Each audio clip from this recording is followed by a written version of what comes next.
Facebook appears to be building a smartwatch to compete with companies like Apple because their previous failed attempts at building a smartphone taught them absolutely nothing. Nissan appears to be leaving Apple's car design behind and not wanting to participate, and Minneapolis bans facial recognition use by the police. Let's get into the tech news today, my friends. I'm your host, Brett. We're going to go through the hot news. Before we do that, why don't you hit the like button and get subscribed in case you're interested in following along with all the tech news that we do around here. So let's start off with the top story in this episode about Facebook is secretly building a smartwatch and planning to sell it next year. It's going to have all the features that you would expect to include in a smartwatch, like messaging, health and fitness features, and actually have some integration with Oculus's virtual reality and portal video chat devices in order to create a hardware ecosystem that is more desirable for them. Obviously, this is not the first time that Facebook has gotten into hardware. In case you remember anything about their HTC phones, they just absolutely flopped, and I don't necessarily expect that this is going to be much different.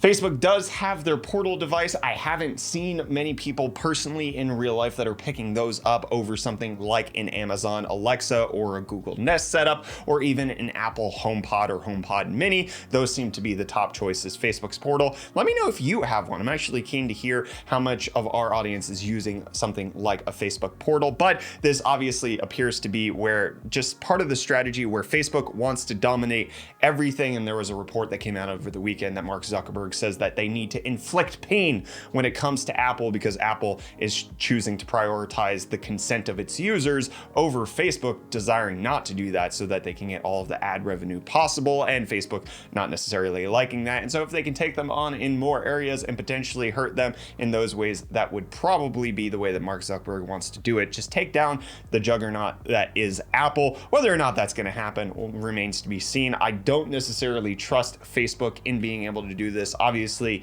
they acquired a really good hardware division in Oculus. They've created something really good with the Oculus Quest 2, but I don't necessarily have hopes that they're going to be able to round out a whole portfolio of better devices just because they've succeeded at one. That's my thoughts on it. What do you think about it? But while we stay on the mobile side of things, the company Nothing, who actually might be revealing something today, has officially acquired the Essential brand, which was a base level smartphone that came out a few years ago to kind of sell the idea that you just could get a really good phone for a really cheap price, and they've acquired the brand. It's not necessarily understood what exactly they acquired that for or what developments are going to be coming out from that, but as we learn more about the brand Nothing, we'll be sure to report on that here at Hot News. In fact, there might be even more information out by the time this episode goes live. But we now have more information from Jaguar that they're going to be an all-electric brand from 2025 is their official statement, and all-electric Land Rover should start coming in 2024. They're going to be making this investment of around $3.5 billion a year to make the transition over to a fully electric lineup, which in my opinion, for as much as it's worth, I view this as too soon. It's only 4 years away. Jaguar hasn't really come out with a whole lot that stands out in the electric car scene. Like Porsche is kind of getting into it. Ford's doing it with the Mustang Mach-E. Chevy is even doing it. We're going to talk more about them in a second, with just kind of iterations and trying to improve. To bet your entire brand on this without having a completely solid evidence-based thing that you're doing it correctly seems a bit premature, and like you're trying to jump in on the hype of everybody doing it, and it's not a well thought out business strategy. That's my thought. We'll see if they can actually deliver on it. What do you think of the Jaguar all-electric setup? But GM wants you to buy more of their electric cars. The Chevy Bolt EV is getting a refresh, as well as the Chevy Bolt EUV getting announced with the electric utility vehicle, which is going to be slightly more expensive. It's going to be slightly bigger, and it's going to self-drive if you get those extra options. You can see the refreshed Chevy Bolt EV right here, starting at $32,000.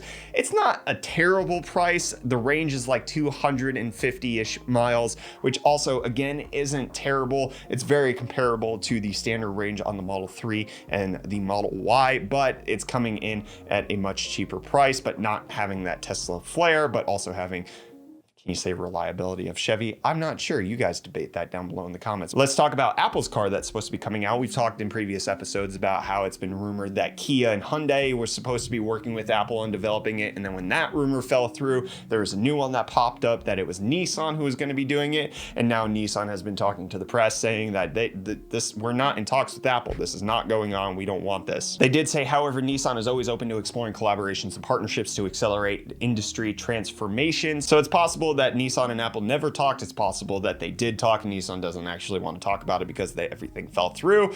We obviously can't be clear as outsiders of what's exactly going on. I just know that I'm going to leave this one alone and we're going to move on to Tesla Semi because there's a new prototype that has been showing up on the road. There's been one that Tesla's kind of been carting around to different dealerships trying to get people to buy into the idea of the Tesla Semi. This is a brand new one that's been found on the road with several changes from the previous iteration. We'll leave links in the video description in case you want to check out the detailed image of the Tesla Semi.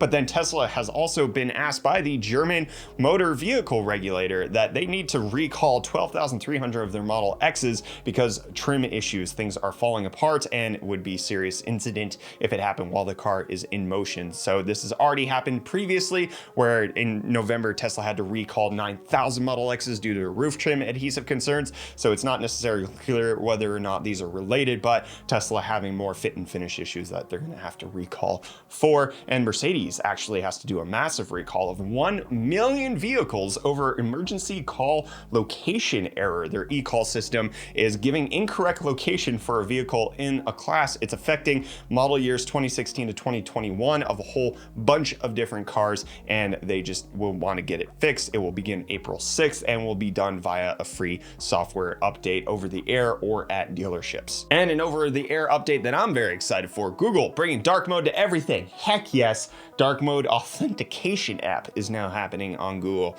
I appreciate it everywhere. Dark mode, all of the things. Yes, please. Now let's talk about one of the topics I brought up at the beginning of this episode. Minneapolis has prohibited the use of facial recognition software by its police department, saying that the technology has been found to have a racial, age, and ethnic bias and not being actually all that reliable. And they are banning the use of that software by police departments and other city agencies so that they can't be used to identify subjects, especially when it hasn't been completely confirmed that that's at all possible. But in response, the Minneapolis police chief said that they did this without getting feedback from him, and he believes that it's possible for facial recognition technology to be utilized in accordance with data privacy and other citizen legal protections. I'm not necessarily sure how much I would trust a police chief talking about data privacy and citizens legal protections. I would talk to a lawyer and a data scientist and like somebody who actually knows about computers, not the person who's enforcing those things, but rather the person who's developing those things. That's my personal take on it. What do you think of police using or not using facial recognition? And I'll let you know what I think about Bitcoin. To the moon? That's my opinion. Twitter CEO Jack Dorsey is partnering up with Jay-Z for a Bitcoin development fund that's focusing on India and Africa and investing around 500 Bitcoin, which is worth around $23 million right now, as a way to get the Bitcoin to be the internet's currency is the general idea. This is causing some stir because several countries in Africa aren't really adopting it. And India just announced that it will completely ban cryptocurrencies after giving investors a transition period to divest their holdings. So it doesn't look like that's necessarily going to take off that well. I also just personally have some concerns about people valuing Bitcoin as a currency. Just the scale of transactions with the Bitcoin network doesn't seem like it could ever get there. It's too energy intensive, and by the time the block reward becomes so poor, people won't actually want to mine, so you have to create an alternative incentive structure. It could be there for few transactions, but you're not creating an incentive for people to actually mass popularize the entire Bitcoin network so that it becomes the currency of the internet. I think that's the fundamental problem with Bitcoin, but obviously I'm not a multi-billionaire who can invest in these things, so don't get my opinion on this, but you can get Elon Musk's opinion on on nothing, because we're going to talk about Starlink has a filing with the FCC, which shows that it has plans to potentially develop a phone service as well as low-income internet access as part of the FCC's Lifeline program, which could allow them to participate in getting some government funding for developing Starlink, and also potentially selling a 24-hour battery backup to customers, so in case of power outages, they can still get satellite internet. And you can still get an episode of Hot News by checking out the previous episode that we released earlier today, and in case you missed anything from last week, we'll leave a playlist right here that you can check out as well. With that being said, I've been Brett, your host. You've been filled in on all the tech news going on, and we will see you in tomorrow's episodes, my friends. Cheers.